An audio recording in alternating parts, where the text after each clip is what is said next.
There are strikers who score goals.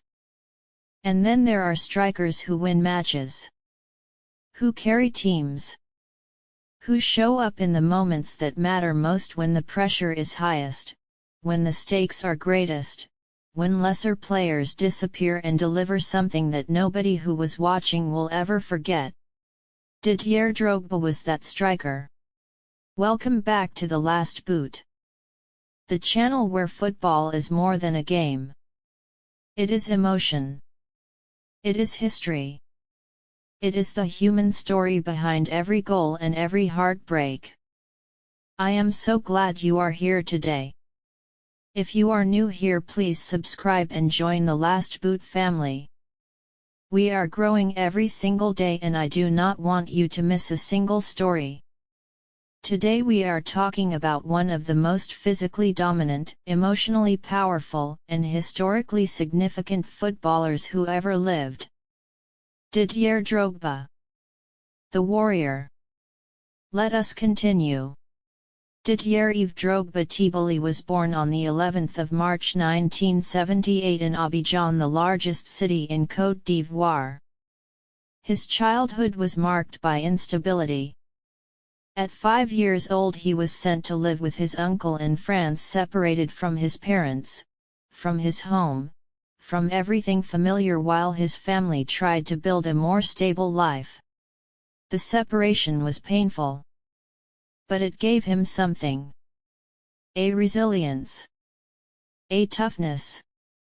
An ability to function in unfamiliar, uncomfortable circumstances that would serve him throughout his career. He returned to Côte d'Ivoire at 15.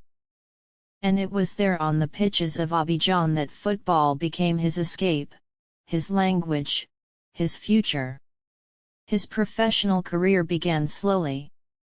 Very slowly. He did not make his top-flight debut until he was 21. At an age when many players are already establishing themselves at major clubs, Drogba was still fighting for his place in the French second division. But when he finally got his chance, he took it with both hands. At Guingamp. Then at Marseille. And then in 2004 at Chelsea, where José Mourinho paid £50 million for him and told the world that this was a player who would change the club forever. He was right. At Chelsea, Drogba became something that defied easy categorization. He was not just a striker. He was a force of nature. 6'2". Powerful. Almost impossible to knock off the ball. Quick enough to hurt defenders on the counter. Technical enough to score goals of genuine beauty. And possessed of a mental strength, a belief in the biggest moments that made him one of the most clutch players in the history of football. He won 4 Premier League titles with Chelsea. 4 FA Cups. 3 League Cups. He was the Premier League's top scorer twice. He scored 157 goals for the club, making him their all-time leading scorer at the time of his departure. But the goal, the moment, the unforgettable, unrepeatable, almost miraculous moment that defines Didier Drogba above all others came in May 2012. The Champions League final. Chelsea vs Bayern Munich. In Bayern's own stadium, the Allianz Arena in Munich. Chelsea were losing 1-0 with minutes to go. The match was slipping away. The trophy that the club had chased for years was about to belong to someone else. And then in the 88th minute, a corner. A ball swung in from the right. And Drogba, rising above the Bayern defense with every ounce of power and will he possessed, headed it into the net. 1-1. Extra time. In the penalty shootout that followed, with the entire match, the entire season, the entire dream on the line, Drogba stepped up last.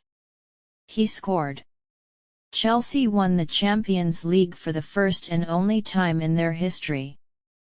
And Didier Drogba, 34 years old, in what many thought would be his final act for the club was the man who gave it to them. He wept. His teammates wept. An entire fanbase wept. But beyond Chelsea, beyond football, Drogba's most significant achievement may be something that happened not on a pitch but in his homeland of Côte d'Ivoire. In 2005, Côte d'Ivoire qualified for their first ever World Cup. After the qualifying match, Drogba on national television, on his knees, with tears streaming down his face, begged the warring factions of his country's brutal civil war to lay down their arms, to observe a ceasefire, to give peace a chance. They did. The ceasefire held. And while one man cannot be credited with ending a civil war, what Drogba did that day, the courage it took, the love it came from, is something that goes far beyond football. Didier Drogba, the warrior, on the pitch and off it. That is it for today's story on The Last Boot. If this video moved you, please give it a big thumbs up. Share this with every football fan you know. Hit subscribe and join the Last Boot family. Drop your thoughts in the comments. See you in the next video. Until then, keep the passion alive.